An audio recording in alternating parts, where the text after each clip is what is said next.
Many times I had to swallow my pride. That's the next thing. You know, pride when you have children. And that's what my Beeman people need to come out of that. There's no pride when you don't have a child.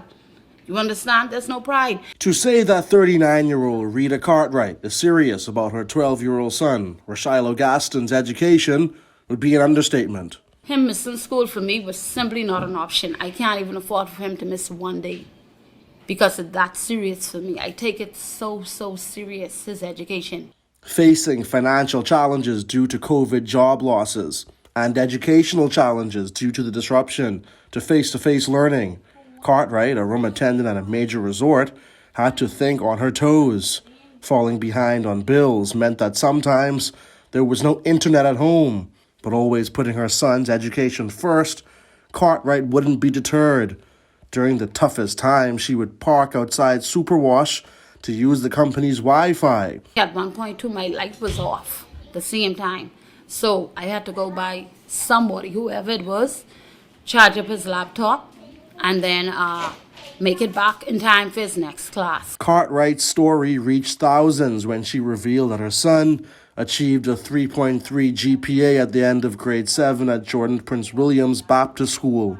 It was nearly double his previous semester's GPA of 1.73. Cartwright says her willingness to sacrifice for her son is limitless.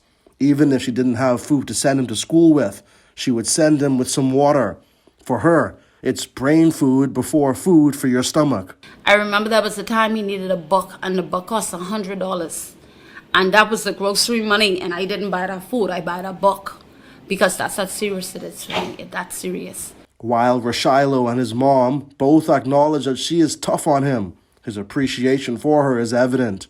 She says he had to learn to be a more responsible student during the pandemic, like taking the time on his own to grasp the concepts being taught to him. While he isn't sure what he wants to pursue after high school, his interests are out of this world. I kind of like outer space. I like science mostly. So astronauts is really where I want to go, but I'm not really sure yet. When Rashilo's primary school announced that it wouldn't have an in-person graduation last year, Cartwright says she had to ensure that he was celebrated at home. Her biggest concerns are her 12-year-old son falling into the wrong crowd, or even worse, looking back and feeling like his parents didn't do all they could to allow him to have the best life possible.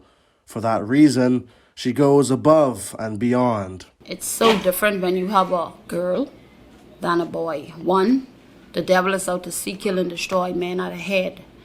I just need to ensure that my son have the best chance at life. My children, but my son. It's just something about my son.